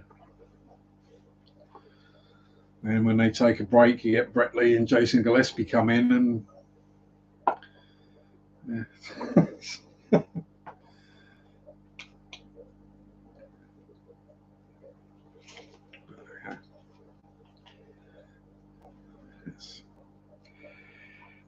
I haven't even got a clue who plays for England at the moment in the cricket or the rugby. Most of the footballers I've never heard of either. Yeah, exactly. Throwing Warney. Yeah, Shane Warne. I mean, there is no better way to announce yourself to the world and to come in, bowl your first ball in your first ball in your first test match or first international test match, and you bowl Mike Gatting around the back of the gate, who is currently the England captain and regarded as one of the best batsmen in the world. If you don't know what that means Shane Warne strolled up, bowled a spin ball, which landed about 2 feet outside the stumps, and proceeded to cut back in at about 90 degrees and take the stumps out, which is out. Only watch India versus Pakistan. It's too much for me nowadays.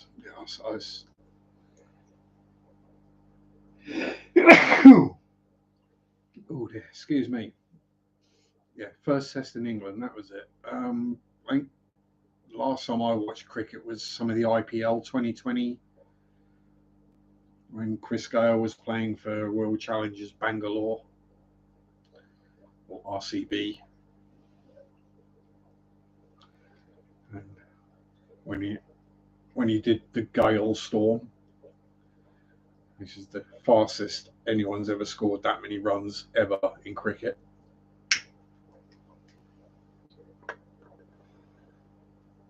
Can't remember. Was it something like 240 in a 20-over match? Him and de Villiers were just slapping that ball out of the ground every couple of balls. It was ridiculous.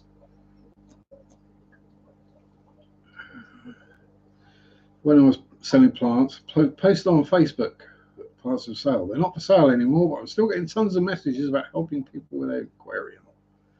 Well, there you go. But people misconstrue for the sales ad for, hey, I will elicit free advice. Yeah.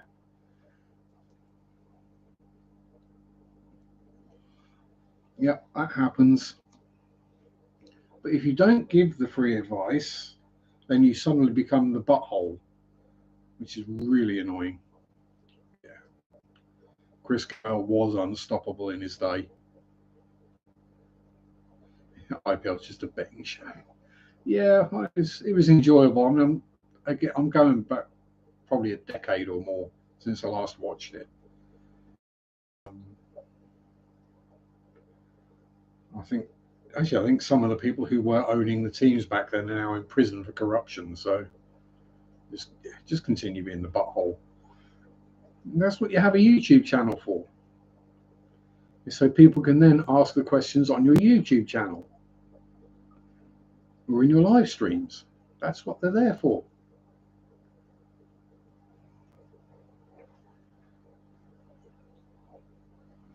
If someone asks for help, I help. Unless it's stupid, then they're on their own. Just don't do Reddit, whatever you do, because that's even worse than Facebook for people who think they know what they're talking about and haven't actually got a clue. They're just parroting what they heard or on that one YouTube video they watched. They're just parroting that as, oh, this is it. It can't be anything else. You know that any time a fish is remotely ill, it's got ick.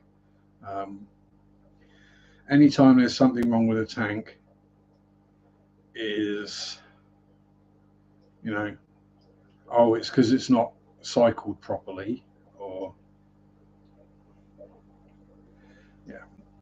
yeah, it's kind of like Facebook, but for trolls is the way I look at it. Yeah. I do it because it's fun, because I enjoy trolling people, and you know, there are things that I can follow on Reddit that aren't on Facebook or whatever. So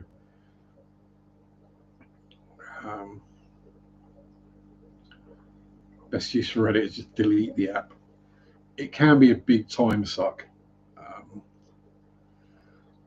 For example, the cycling subs are all about, no, you have to have the super lightweight carbon aero bike and you have to use your Garmin, and it's all about setting best possible times and having a power meter so you know exactly how much power you're putting out in your heart rate at any given moment. And I'm like, are you training for the Tour de France? And like, no. Well, why the hell are you bothered about that? Look up from that and enjoy the world around you. Have fun at work, Mark. Enjoy playing with your trains. Like most social media, the best thing to do is just delete it. But yeah, I enjoy trolling people.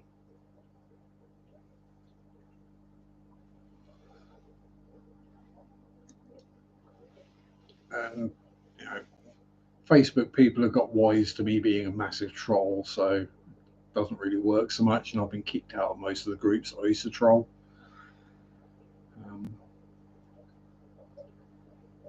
And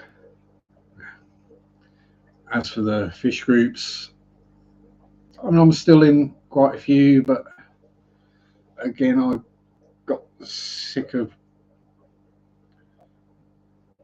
giving good information and then being shot down because it's not what this one person said would be. You know, 'cause there's only one type of tank and they only work one way.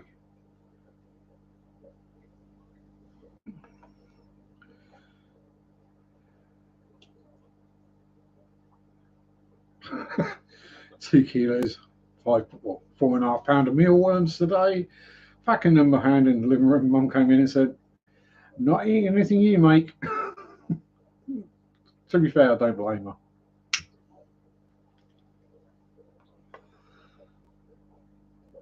Although anyone who's eaten like cabbage or lettuce or any kind of vegetable or fruit like that has probably eaten a mealworm at some point, so, or at least a caterpillar, which is very similar.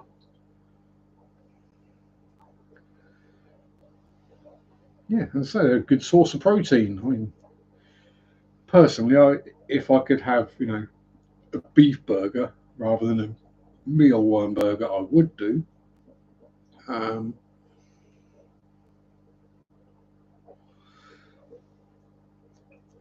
shepherd's pie or cottage pie rather than mealworm pie. Yeah. Worm pies is something we used to make as kids with mud and earthworms. So, yeah, I don't get me wrong. I get that a lot of people worldwide eat insects. It's just not for me. I mean, I eat enough flies as it is when I'm cycling. So,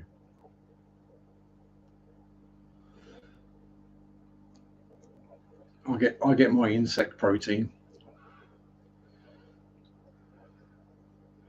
on a roast and dehydrated. It smells like bacon and hazelnuts. Oh, I'm glad I can't smell things because I don't know what bacon and hazelnuts roasting smell like. So, yay.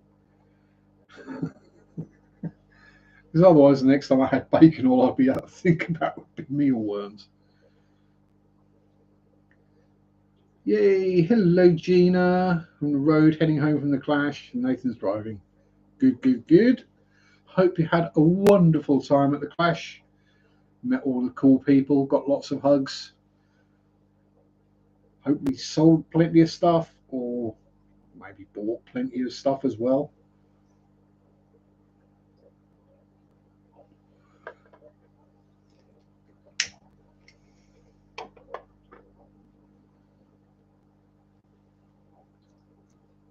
So I've not seen any videos or anything yet from the clash, but when I see them pop up, I will look at a few, see what was going on.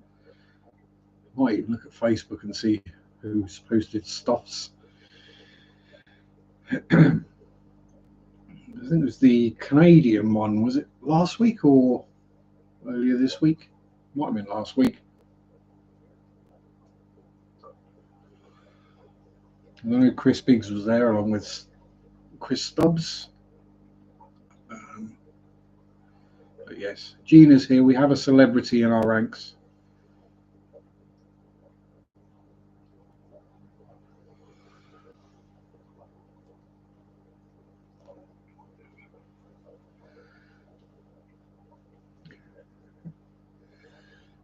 Oh, yes.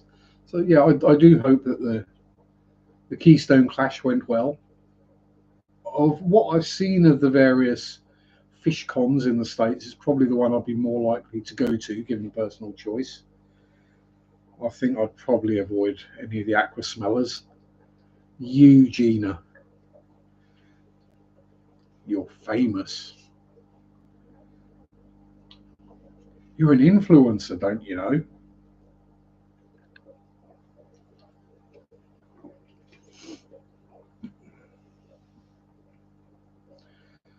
A few short video walkthroughs. Signal left a lot to be desired. Chattanooga Ed, speaking of celebrities, cleaned up in the awards, first, second, and third in one category. Oh, awesome if Ed's done that. Anyone deserves recognition, it's Ed. Ed is awesome. Such a sweet guy. A few of them, you couldn't hear other people talking, or the picture was so grainy that you couldn't even see what was in the bags or on the tables. Unfortunately, that is the problem when you live stream from your phone inside a large building, which is mostly made out of metal.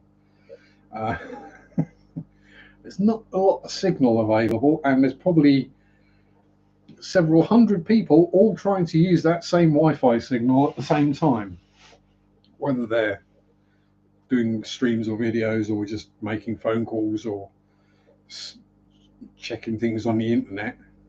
It will either slows right down or just drops the bandwidth so bad that even the most high quality camera becomes a potato. And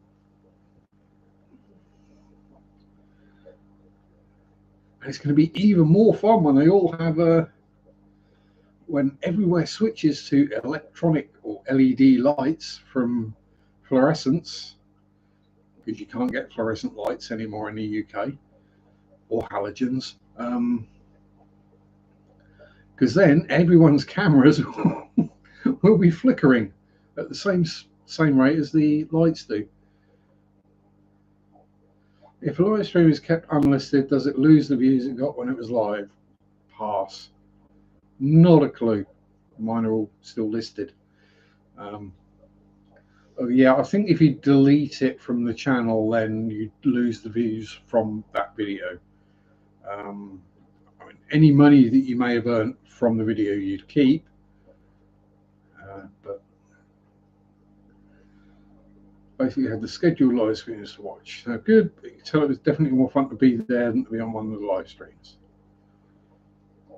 Yeah, you keep the views in the watch hours. Yeah, it's. I don't actually think I've ever deleted any videos.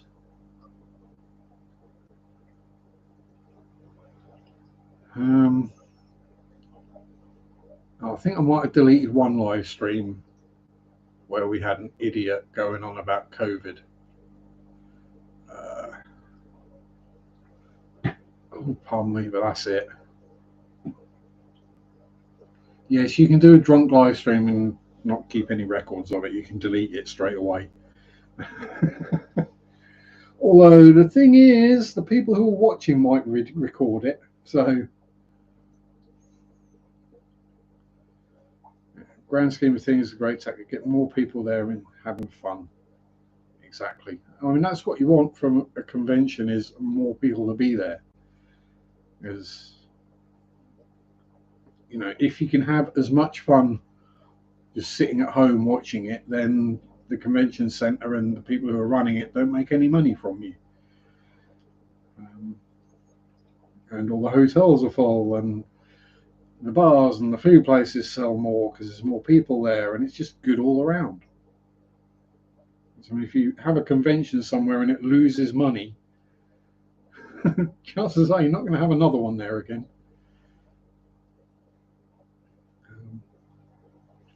But yeah, I'll say it'd be somewhere like the Clash. That would be the one I'd go to. I wouldn't do the Aqua Smellers. They just look too loud and bright to me.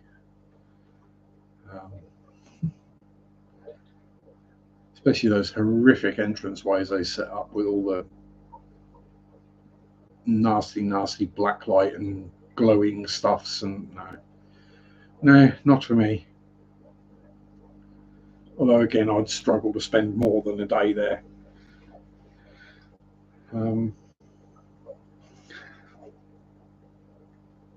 It's the way I am. I'd go around and say hello to the people that I knew, or if I didn't, they'd probably run up to me.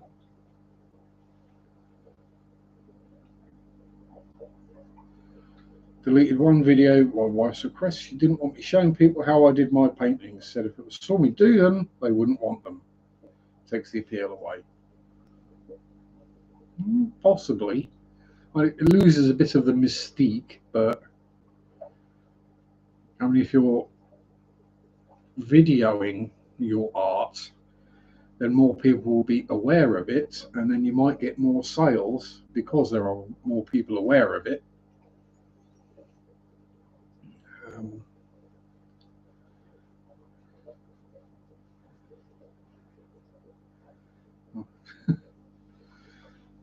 Although he says that having painted dozens of models on camera and not got a single sale of any of them. What do you paint with? The blood of innocent children. Spray paint, brush, knife and sponge. Yeah, all cool ways to paint.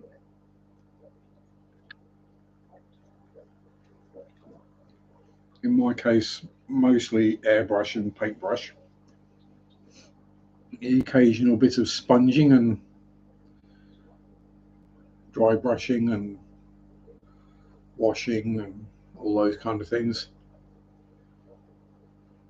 Yeah, so if people don't know how it's done, then yeah, it does add to the mystique. But it's sort of one of those things where if someone's got a knowledge of art and how it's done, then they'll probably already understand how. I'm like, I know how to do an oil painting. I just can't do it because I suck at art.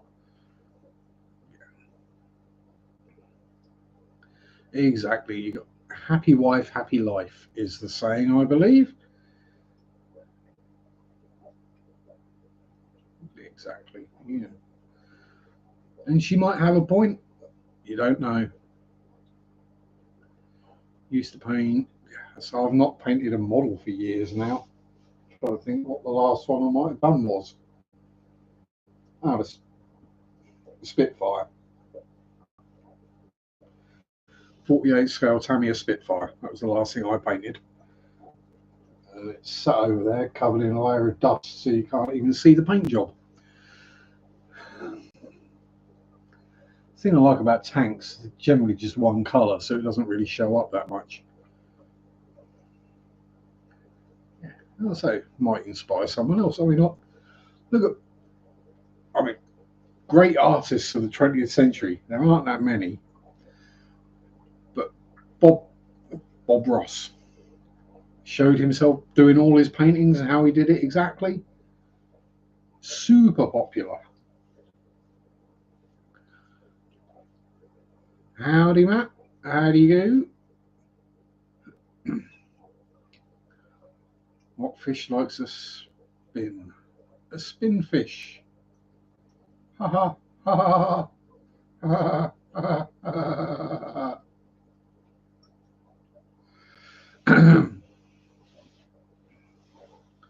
Now I just draw designs of enclosures and tankscapes. If I feel fancy, I go and paint them.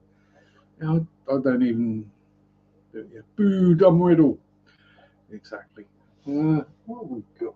Got anything that's not covered in half an inch of dust that is fairly recent? Let's have a look. Oh dear, old man noises. Um,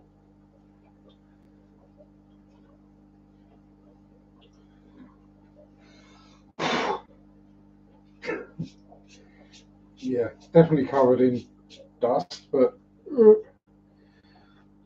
one spitty fire.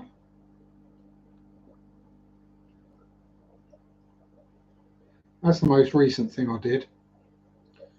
Um, and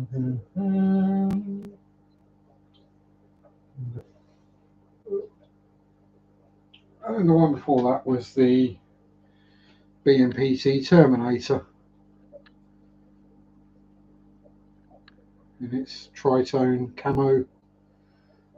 Very cool little vehicle. Yes. Twin cannons and 4 anti-tank missiles.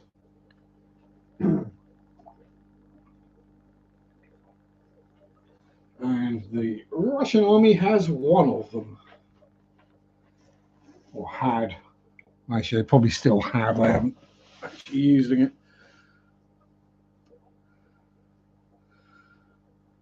What fish likes to fly? A fly fish. Oh dear.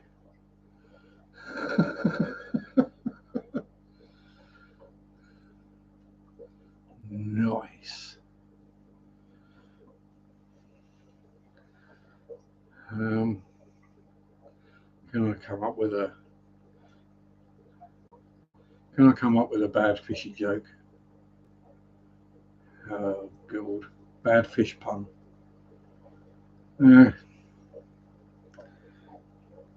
Just the usual ones. If you can think of one, let me know. There we go.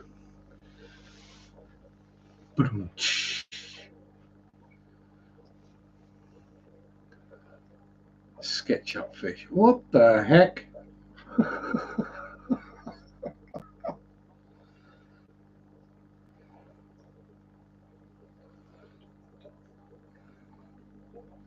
Oh dear. So these are actually getting worse. How many fish does it take to screw in a light bulb? 2, but they have to be nano. I'm taking that from the how many mice does it take to be, how many mice does it take to screw in a light bulb? 2, but they have to be really small. What the fish say when it saw a worm? You've got me hooked. At least that one's an actual joke.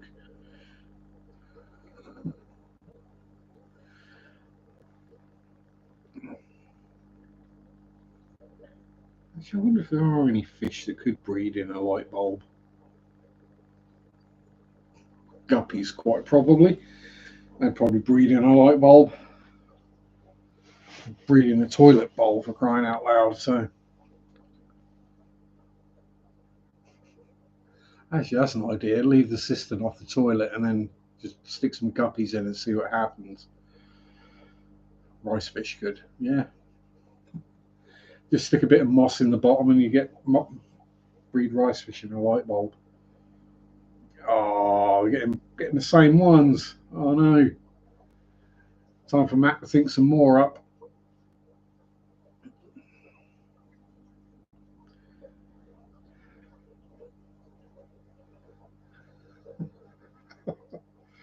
Oh dear, these are some. What fish type run? A run fish.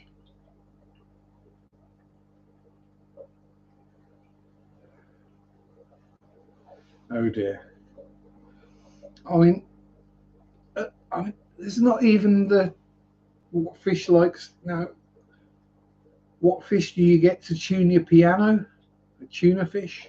Oh, not even that one there.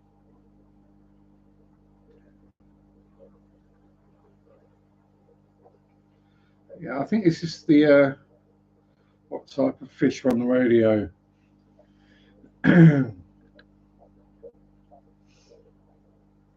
A rope fish. There we go. I got there.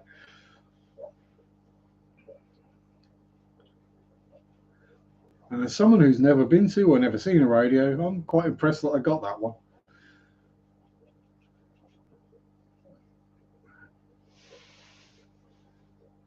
What are you looking at, Bert? Hey, are you eyeing up them baby limia that are in that breeder box? Don't you go trying to jump in there, for crying out loud. You're a bit big for that, matey.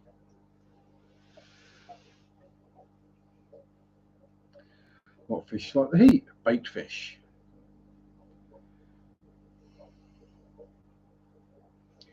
What do you call a baby with a fishing hook through its stomach? Bait. The blind guy say when you walk past the fish market, "Hello, ladies." Yeah, so radios aren't a thing in the UK.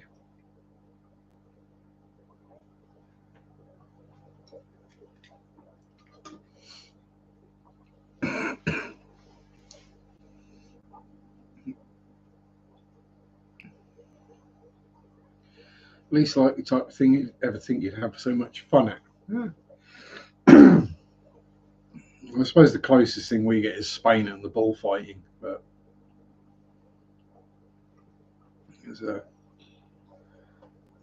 I'd rather not go to watch that because I get that for the Spanish it's cultural and historic and traditional, and I get that. I don't have a problem with that. I just don't really want to go and see people abusing animals, really.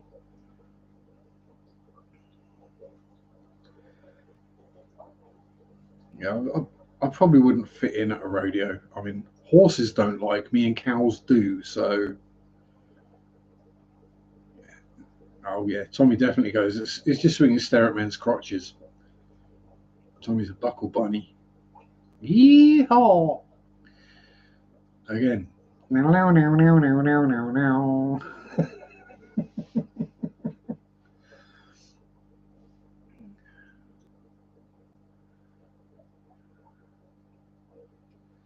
It's either going to be that or Johnny Cash. Let's be honest. It's not like I'm immersed in Southern American music. Skipper, how you doing, sir? Always good to see you. Have you been clashing it this weekend, or you've taking it easy? Exactly. It's either that or the fact that you're waving at them with four fingers. You're confusing the hell out of them. They're sort of looking at you going, something's wrong. I can't figure out what it is. You're working home now. Oh, rest up then, Skipper. And on behalf of all the people who attended, thank you for your hard work. And that wasn't meant to sound quite as sarcastic as it did. I've not organised anything like that or worked at anything like that myself, but I know it's an absolute pain in the butt. And there's so much more going on behind the scenes that people don't realise, just to keep things running roughly semi-smoothly and on time. Running around shepherding people and swearing at suppliers and all that kind of thing. So yes, although I wasn't there, I appreciate your hard work.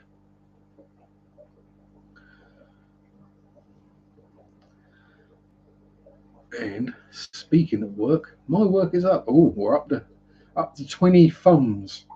So if you weren't here last week or whatever, what we do here now is for every thumbs up I get on the live stream during it, I cycle a mile during the week.